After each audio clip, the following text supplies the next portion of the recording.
नई जिंदगी की नई पाठशाला, नई जिंदगी की नई पाठशाला।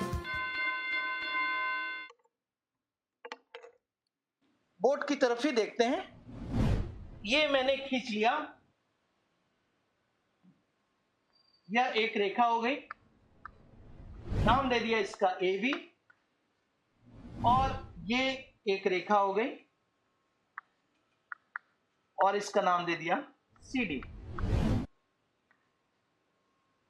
अब इसमें आप चल रहे हो और इसमें मैं चल रहा हूं, किस दिशा में दोनों चलेंगे कि मिल जाए?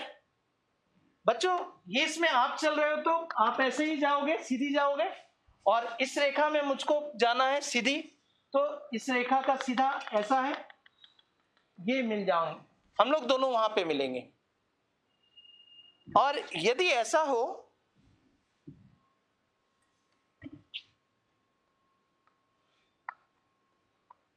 यह पुनः एक रास्ता है AB, और यह रास्ता है CD। आप इससे चल रहे हो और इसमें मैं चल रहा हूं, तो आप ऐसे बढ़ोगे और मैं ऐसे बढ़ूंगा, और यहां पे दोनों की मुलाकात हो जाएगी, हमारी और आपकी।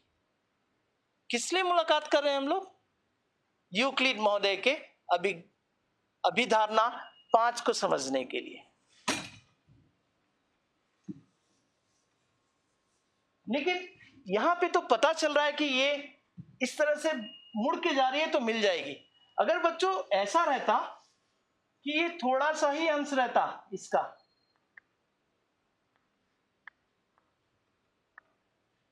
ये CD, तब कैसे पता करते? बहुत आसान, यही चीज तो बताया है इन्होंने। इनका कहना है कि जब दो रेखाएं हो, इसमें एक लाइन खींच दीजिए आप इस तरह से, PQ। यहां पे 4 अंतःकोण बन रहा है, 1 2 3 4, 1 2 3 4। इसे त्रियक रेखा कहते हैं ना। इस त्रियक रेखा के एक ही ओर के अंतःकोण 1 और 3 को जोड़ लेंगे, इन कोणों को। अगर ये 180 से कम हो जाएंगे तब क्या होगा? तब ये इस तरफ मिलेंगे, और यदि ये कम होगा तो ये इस तरफ बढ़ने से हमारी और आपकी मुलाकात होगी। तो यहां पे चूंकि ये यहां पे मुलाकात हो रही थी हमारी आपकी, तो यह सही है, और यहां पे दूसरी तरफ में ये इन दोनों का योग 180 से बड़ा होगा। अब बात आती है, यूक्लिड महोदय ने एक चीज क्यों नहीं बताया इधर में, कि अगर ऐसा हो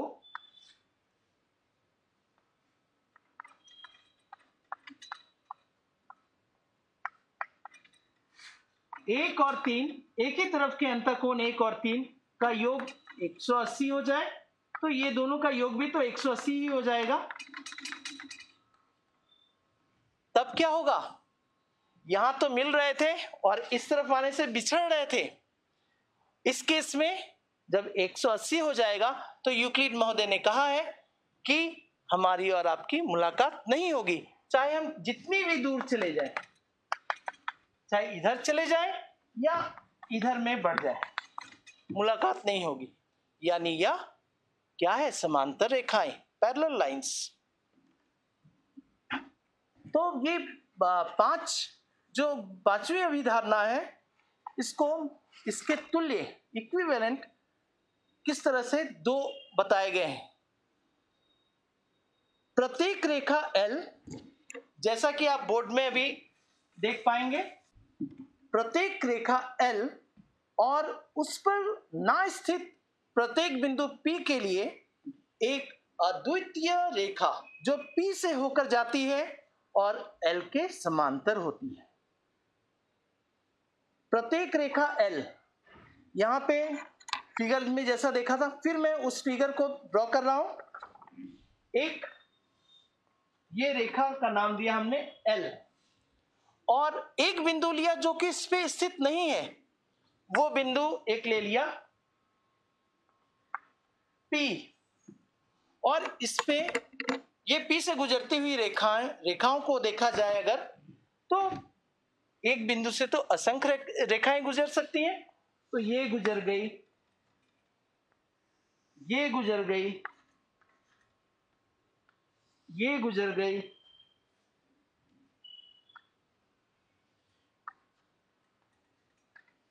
पर ये जो रेखा है ना, इसका नाम मैं दे रहा हूं M, ये इसके समांतर है, यानी इधर भी बढ़ाने से नहीं मिलेगा और इधर भी अगर बढ़ाते हैं ये L और M को तो नहीं मिलेगी। यह रेखा केवल एक होगी, इसलिए अद्वितीय रेखा कहा गया। मात्र एक रेखा ही इस P से गुजरने वाली होगी जो L के समांतर नहीं होगी। अब इसी पांचवी अवधारणा का दूसरे रूप में कहा गया है दो भिन्न प्रतिच्छेदी रेखाएं। दो भिन्न प्रतिच्छेदी रेखाएं एक ही रेखा के समांतर नहीं हो सकती। फिगर आप देख रहे हैं और मैं दूसरे तरह से इसको बताता हूं।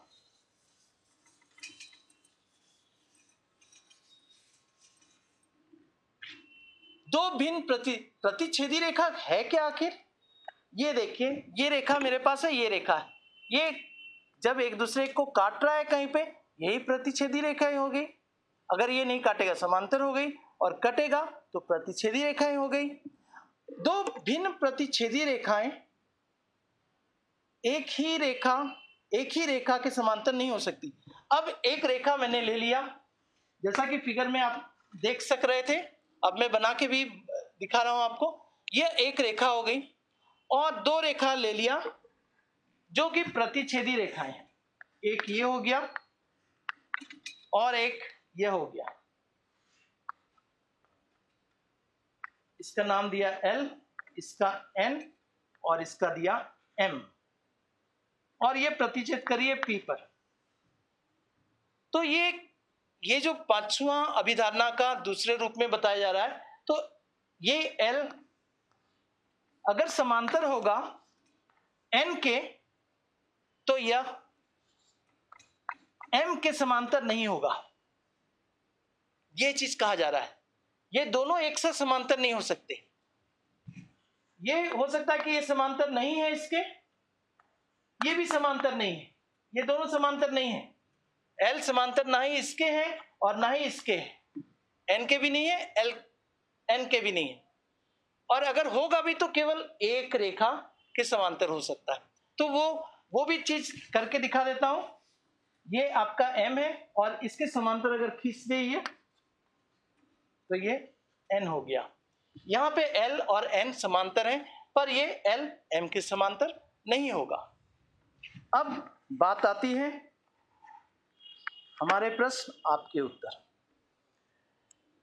निम्नलिखित कथनों में से कौन से कथन सत्य हैं और कौन से असत्य हैं? अपने उत्तरों के लिए कारण दीजिए। एक बिंदु से होकर केवल एक ही रेखा खींची जा सकती है, सत्य या असत्य?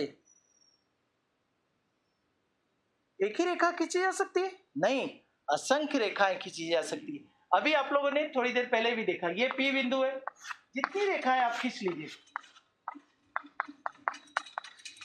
तो ये असंख्य रेखाएं। तो यह जो स्टेटमेंट है, एक बिंदु से होकर केवल एक ही रेखा खींची जा सकती है, यह असत्य है। दूसरा, दो भिन्न बिंदुओं से होकर जाने वाली असंख्य रेखाएं।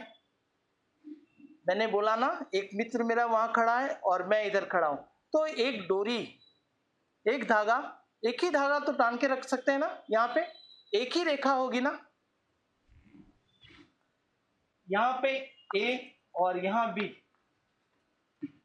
आपको भूख लगी है और यहां रसगुल्ला है, आप क्या ऐसे जाओगे? नहीं, ये तो रेखा नहीं हुई ना, ये रेखा हुई। इस दिशा में जाओगे ना, इस तरह से। तो दो भिन्न बिंदु है, तो उसको जोड़ने वाली केवल एक ही रेखा होगी, दो रेखाएं नहीं हो सकती। अगर आप खींचना भी चाहोगे तो ये ऐसे, ये ऐसे, कोई भी रेखा ऐसी नहीं होगी कि जो ए और बी को जोड़े, अगर होगी तो केवल एक होगी बस। एक शांत रेखा दोनों ओर निश्चित रूप से बढ़ाई जा सकती है, ये पहले ही हम लोगों ने कहा कि हाँ, फिगर में भी देखा कि एक शांत रेखा दोनों ओर वो बढ़ सकती है। यदि दो वृत्त बराबर हैं तो उनकी त्रिज्याएं बराबर होंगी, ये तो सत्य है ही। आकृति में यदि ए बी बराबर पी क्यू, दो रेखाखंड बराबर हैं, और पी क्यू एक्स वाई के बराबर है, तो ए बी बराबर एक्स वाई। ये थोड़ी देर पहले बताया कि ये हरे वाले के बराबर था ना, ये पीला वाला हरे के बराबर, और इसी हरे के बराबर ये गुलाबी वाला, तो ये हरे को छोड़ दीजिए, ये दोनों बराबर, तो वही चीज है इसमें। प्रश्न 2, निम्नलिखित पदों में से प्रत्येक की परिभाषा दीजिए। तो अगर समांतर रेखाएं कहा जाए तो दो सीधी रेखाएं जिसमें कोई भी बिंदु उभयनिष्ठ नहीं हो, दो सीधी रेखाएं जिसमें कोई भी बिंदु उभयनिष्ठ नहीं हो, समांतर रेखाएं। अब यहां पे देख रहे हैं कि ये दो रेखाएं, ना ये इधर मिल रहा है ना इधर मिलता है, उसी को कहते हैं ना समांतर रेखाएं। तो कौन सा बिंदु इसको जो दोनों में होगा, कोई ऐसा बिंदु नहीं है। अगर ऐसा रहता तो बोलते कि हाँ, ये इधर में दोनों के ऊपर ये पी बिंदु है उभयनिष्ठ, लेकिन समांतर रेखा में कोई उभयनिष्ठ बिंदु नहीं होता। लंब रेखाएं, दो रेखाओं में से यदि एक रेखा दूसरी पर 90 का कोण बनाती है, ये एक रेखा हो गई, दूसरी रेखा ये हो गई, ये 90 का कोण बन रहा है, तो कहेंगे इसे लंब रेखा। रेखाखंड वह सीधी रेखा जिसके दोनों सिरे में बिंदु होते हैं, दोनों सिरे के बिंदु होते हैं, रेखाखंड कहलाता है। लाइन सेगमेंट, वृत्त की त्रिज्या, वृत्त के केंद्र से वृत्त तक खींचा गया रेखाखंड, वृत्त के केंद्र से वृत्त तक खींचा गया रेखाखंड वृत्त की त्रिज्या कहलाता है। यह देखिए एक वृत्त है, और यहां से अगर ये केंद्र है और यहां से एक त्रिज्या यहां तक खींच लें, इस बिंदु तक, ये देखिए यहां तक पेन की लंबाई क्या हो जाएगी, त्रिज्या हो जाएगी इस वृत्त की। वर्ग, एक ऐसा चतुर्भुज से जिसकी सभी भुजाएं बराबर हो और सभी कोण समकोण होते हैं, वह वर्ग कहलाता है। प्रश्न 3, नीचे दी हुई, यहां पे आप देख रहे हैं, बोर्ड की तरफ देखिए, दो अवधारणाओं पर विचार कीजिए।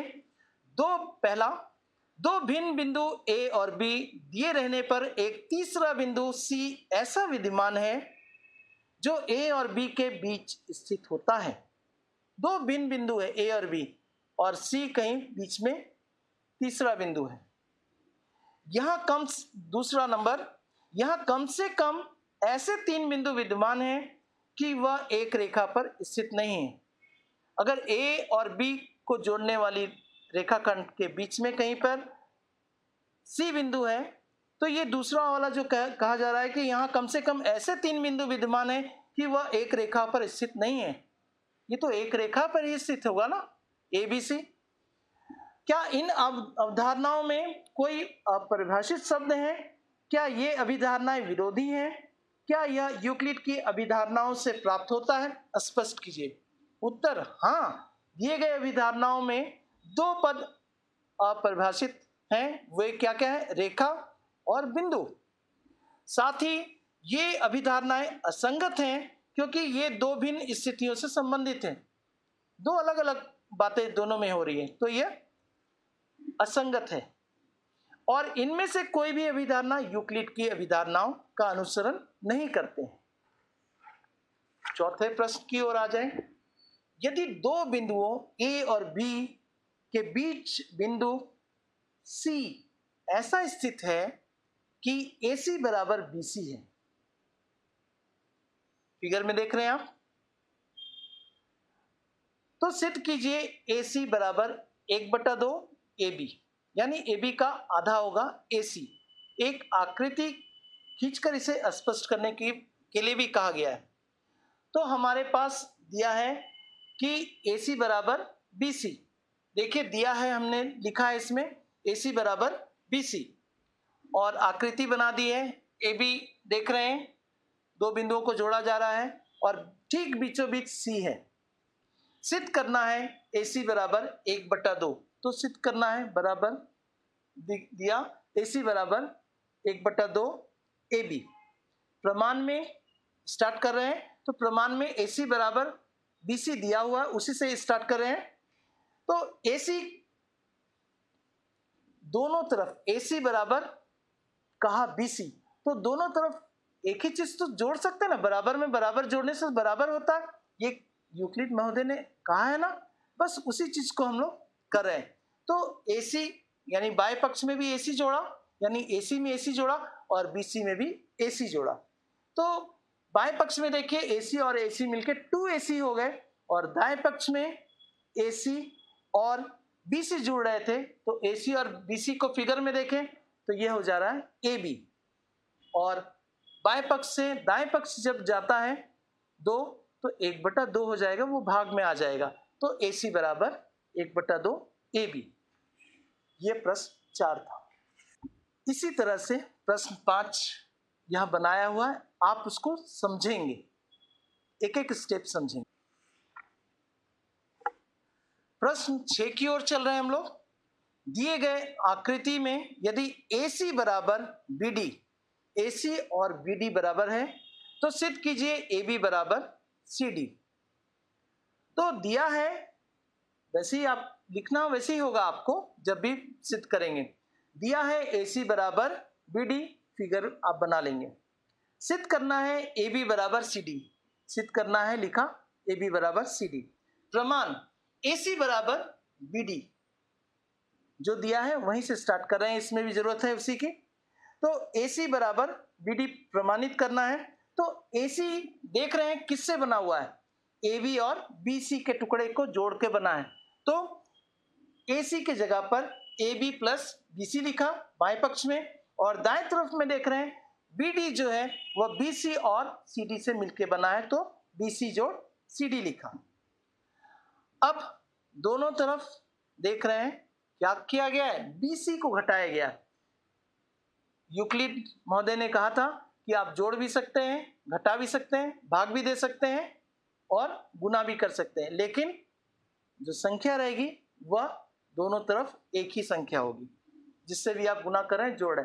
तो वो BC एक ही चीज है, बाएं तरफ भी घटाए और दाएं तरफ भी घटाए तब भी वो बराबर का चिन्ह बीच में मौजूद रहेगा। BC दोनों पक्षों में से घटाने पर, यानी बराबरों से बराबर घटाने पर शेषफल भी बराबर होता है। तो यहाँ पे AB बराबर CD प्राप्त हो जाएगा हमें। प्रश्न 7, यूक्लिड की अभिगृहितों की सूची में दिया हुआ अभिगृहित 5 एक सर्वव्यापी सत्य क्यों माना जाता है। अब इसके हल के लिए एक मैं उदाहरण देता हूं। जैसा कि मां अपनी पुत्री से आयु में हमेशा ही बड़ी होती है, मां अपनी पुत्री से आयु में हमेशा ही बड़ी होती है, इस हेतु प्रमाण की आवश्यकता है क्या? नहीं ना। उसी तरह यूक्लिड की अभिगृहित 5 यानी पूर्ण अपनी भाग से बड़ा होता है, इसके लिए भी किसी प्रमाण की आवश्यकता नहीं है, यानी यह सर्वव्यापी सत्य है। और इसके लिए मैंने उदाहरण भी दिया ना, एक चॉकलेट लेके आइए और घर के छोटे सदस्य को उस चॉकलेट को 2 भाग कीजिए, इस तरह से कीजिए कि एक बड़ा भाग आप रख लिए और छोटा भाग उन्हें दे के तो देखिए। कुछ और प्रश्न है। आप यूक्लिड की 5वीं अभिधारणा को किस प्रकार लिखेंगे ताकि वह सरलता से समझी जा सके? इसके हल में आप क्या लिखेंगे? यूक्लिड की अभिधारणा को इस प्रकार से लिखा जा सकता है, 5वीं अभिधारणा को, 2 भिन्न प्रतिच्छेदी रेखाएं एक ही रेखा के समांतर नहीं हो सकती। 2 भिन्न प्रतिच्छेदी रेखाएं एक ही रेखा के समांतर नहीं हो सकती। प्रश्न 2, क्या यूक्लिड की 5वीं अभिधारणा से समांतर रेखाओं के अस्तित्व का औचित्य निर्धारित होता है? स्पष्ट कीजिए। जी हाँ, यदि एक सीधी रेखा L 2 रेखाओं M और N को इस प्रकार प्रतिच्छेद करती हैं ताकि रेखा L एक ही ओर के अंतःकोण कोणों का योगफल 180 है, तो यूक्लिड की पांचवी अभिधारणा के अनुसार m और n इसी ओर बढ़ाने पर आपस में नहीं मिलेंगे। अगर वो 180 के बराबर हो जाए, ये m और ये n है और एक रेखा प्रतिच्छेद कर रही है, इस तरह से ये त्रियक रेखा हो गई, और एक ही ओर के अंतःकोणों का योग अगर 180 हो जाए या 1 और 2 को अगर जोड़ दें 180 हो जाए, तो ना इधर बढ़ाने पे मिलेगा ना उधर बढ़ाने पे मिलेगा, क्योंकि इधर वाली भी जो 3 और 4 अगर कोण माना जाए इसको, तो इनका भी योग 180 होगा। इसका अर्थ हुआ कि रेखा m और n दूसरी ओर भी बढ़ाने पर परस्पर नहीं मिलेंगी, यानी रेखा m रेखा n के समांतर है। अब ये प्रमेय शब्द है क्या, वो सुन ले। वे कथन है, प्रमेय वे कथन है जिन्हें परिभाषाओं, अभिगृहितों, पहले सिद्ध हुए कथनों या निगमनिक तर्कन द्वारा सिद्ध किया जाता है, वह प्रमेय कहलाता है। प्रमेय क्या कथन है? जैसे अभिगृहित की मदद से, परिभाषाओं की मदद से जो पहले से सिद्ध किए गए हैं, उन तथ्यों को लेकर अगर किसी कथन को प्रमाणित किया जाए तो वह प्रमेय कहलाता है। ठीक है बच्चों, मजा आया? धन्यवाद।